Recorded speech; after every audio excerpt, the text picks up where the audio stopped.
There are times of calm in every marriage, when everything sails along smoothly.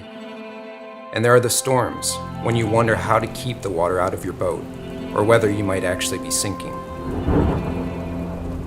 When we set our wedding vows on that happy day 16 years ago, we had no idea that we would be walking into the storm of chronic illness, special needs, financial loss, suffering children, and increasing strain on our marriage.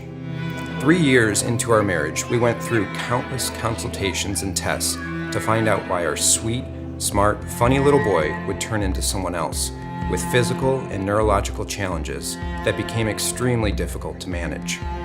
Along with that, my health was rapidly declining, and with every child we had, I was increasingly unable to function through my own chronic pain and illness.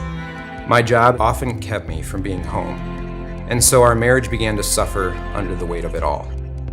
I was eventually diagnosed with Lyme disease, and throughout that following year, further testing revealed the illness had been passed on to each one of our 4 children.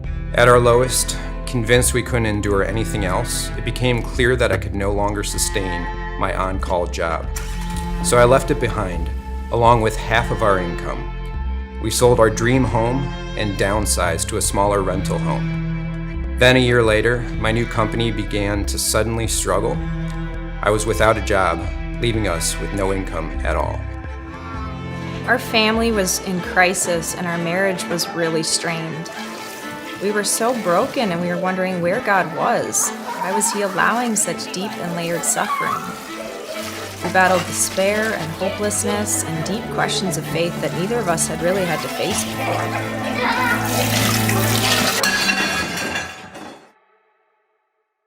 But we're still here, still together, and somehow we're stronger for it all.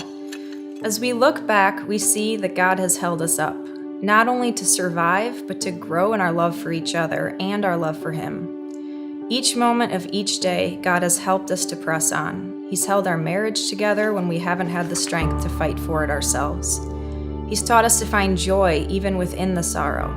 And by His grace, He continues to hold us up each and every day, despite many of our circumstances remaining the same. The great news is that no marriage is beyond hope, and every marriage can be strengthened, and even strengthened by the storms. We know this is true not just in theory, but in reality, because it's our reality. We don't have all the answers, but we can point you to the hope you can have in Christ. So we wrote together through the storms, not from the mountaintop, but in the trenches, right there beside you, wrestling with what our circumstances seem to say and what God says is true in His Word. This is a book about marriage, but it's very different than most books on marriage because it's for the storms, to prepare you for them, to help you navigate them right now, or to help you deal with their aftermath. This is what we know. As we look to Christ and His Word, we can walk through the heaviest weather together with Him and find ourselves stronger in the storms.